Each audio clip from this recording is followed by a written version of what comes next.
안녕하세요. 줄기세포 가슴 이식 외길 인생 김영감입니다. 오늘은 가슴 이식 후 생길 수 있는 부작용 중 수술 후 염증에 대해 알아보는 시간을 가지도록 하겠습니다.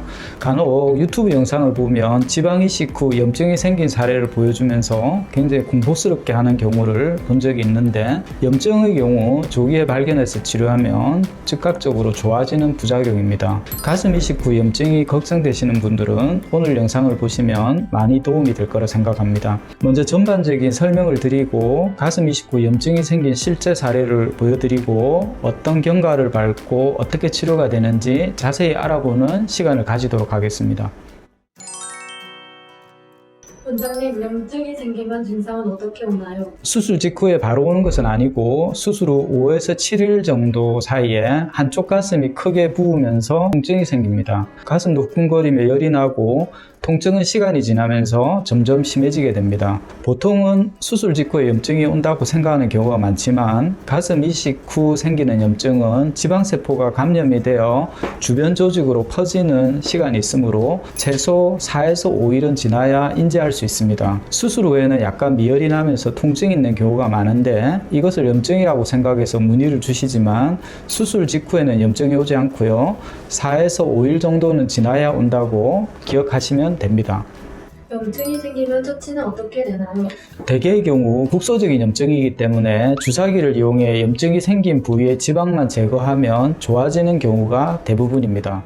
염증은 초기에 발견하는 것이 중요합니다. 만약 시간이 경과되어 염증이 주위 조직으로 파급되면 주사기로 제거 후에도 재발하는 경우가 있습니다. 이 경우는 지속적인 세척이나 배액을 해야 할 수도 있기 때문에 초기에 발견해서 처치하는 것이 중요합니다. 염증을 간과하다가 너무 진행되는 경우는 외과적 절제가 필요한데, 보형물 수술하듯이 유륜화 절개로 이식 부위의 조직층을 일일이 찾아서 염증 부위를 제거해야 합니다. 하지만 이렇게 심각하게 진행되어 외과적 수술까지 가는 경우는 아주 드물다고 보시면 됩니다.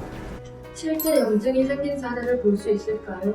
일주일 전 가슴 이식해서 우측 가슴에 260cc, 좌측 가슴에 260cc 지방을 이식한 상태입니다. 환자분은 수술 5일째부터 열이 나면서 우측 가슴이 심하게 부으면서 통증이 생겼습니다. 원래 가슴은 왼쪽에 심장이 있어서 흉곽이 돌출되어 있기 때문에 수술 후 왼쪽이 약간 커 보이는 경우는 있지만, 이렇게 우측이 심하게 붓는 경우 전형적인 수술 후 염증이라고 할 수 있습니다. 초음파 사진을 보면 우연히 안개가 끼인 것처럼 고밀도의 음영이 관찰됩니다. 일단 염증이 생긴 부위는 바로 제거를 해야 하는데, 이분처럼 초기에는 염증이 생긴 부위만 주사기로 빼내어도 즉각적으로 좋아지게 됩니다. 오른쪽 가슴에서 약 150cc의 염증을 제거했고, 제거 직후 통증과 열감이 없어지면서 바로 증상의 개선이 있었고, 그 뒤 염증은 재발하지 않았습니다. 수술 후 조심해야 할 것이 있다면서요? 처음 일주일을 조심하라는 것입니다. 물론 수술 때 감염이 되지 않도록 최대한 조심해서 무균적으로 시술하고 소독에 만전을 기하지만 개인의 면역력의 차이도 있기 때문에 염증이 생기는 경우가 드물게 있습니다. 실제로 코로나가 한참 유행하던 시기에는 가슴 이식 후 염증이 늘어나는 것도 경험했습니다. 개인이 지켜야 할 것으로는 수술 후 일주일까지는 병원에서 알려드린 대로 상처 소독하시고, 술, 담배, 과로 등 염증을 유발할 만한 행위는 반드시 피해야 한다는 것입니다. 수술 후 술이나 담배를 하는 경우는 거의 없겠지만, 도저히 절제가 안 된다면 담배를 피우거나 술을 마시더라도 일주일 이후로 하시라고 설명합니다. 가슴 이식은 초기 일주일만 조심하면 크게 문제되는 것은 없다라고 생각하면 됩니다. 염증과 관련해 당부의 말씀이 있다면서요?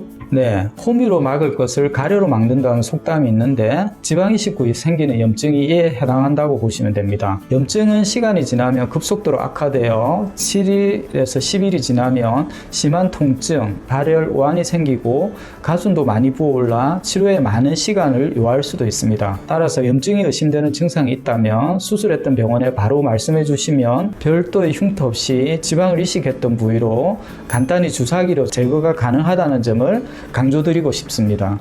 그리고 너무 방치해서 10일 이상 아주 심하게 진행된 경우만 아니라면 웬만한 염증은 지속적인 세척이나 배액을 통해 치료가 가능합니다. 이 경우 시간은 좀 더 걸리겠지만 별다른 후유증 없이 치료되는 경우가 대부분입니다. 간혹 수술 후에 불안하고 급한 나머지 유방외과나 심지어 대학병원에 가서 입원한 다음 큰 흉터에 피주머니까지 달고 오는 경우가 있는데 수술을 했던 집도의가 상태를 제일 잘 알기 때문에 바로 연락을 주시라고 당부드립니다. 원장님, 염증을 제거한 가슴은 작아지지 않나요? 간혹 염증이 생겨서 한쪽 가슴에서 150cc에서 250cc 지방을 뽑고 나면 가슴이 다 없어지는 것이 아닐까라고 걱정하실 수도 있습니다. 어떤 경우는 가슴에 주입한 양보다 더 많은 양의 지방을 뽑는 경우도 있는데 그런 경우라도 염증이 해결되고 체크해보면 가슴의 사이즈는 크게 차이가 나지 않는 경우가 많습니다. 그 이유는 주사기로 뽑아낸 것이 다 지방은 아니고 염증과 체액이 섞인 혼합물로 실제 지방은 그렇게 많지 않기 때문입니다. 그래서 일단 염증부터 치료를 하고 이후에 2차 이식할 때 양쪽의 크기 차이를 체크해서 부족한 볼륨을 좀 더 이식하면 됩니다. 네, 오늘은 가슴 이식 후 염증이 생긴 사례를 중심으로 실제 증상이 어떻게 시작되고 어떻게 처치가 이루어지는지를 살펴보았습니다. 한 번 더 정리해드리면 지방 이식 후 염증은 수술 직후 바로 오지 않고 5에서 7일 뒤에 온다. 주사기로 간단히 제거 가능한 경우가 대부분이다. 별도의 흉터 없이 지방 이식한 겨드랑이 쪽의 상처로 제거가 가능하다. 뽑은 부위 가슴 사이즈가 많이 줄어드는 것은 아니다. 염증이 의심되는 증상이 있다면 수술한 병원에 바로 연락을 해서 처치를 받아라로 요약을 드릴 수 있습니다. 이전 영상에서 조금 다루긴 했지만 염증과 관련해서 다른 영상을 보시고 걱정하고 많이 불안해하는 분이 있어서 한 번 더 상세히 설명드렸습니다. 앞으로도 부작용과 관련해서 필요하겠다 싶은 내용은 정리를 해서 올리도록 하겠습니다. 오늘은 여기서 인사드리고요. 영상 봐주셔서 감사합니다.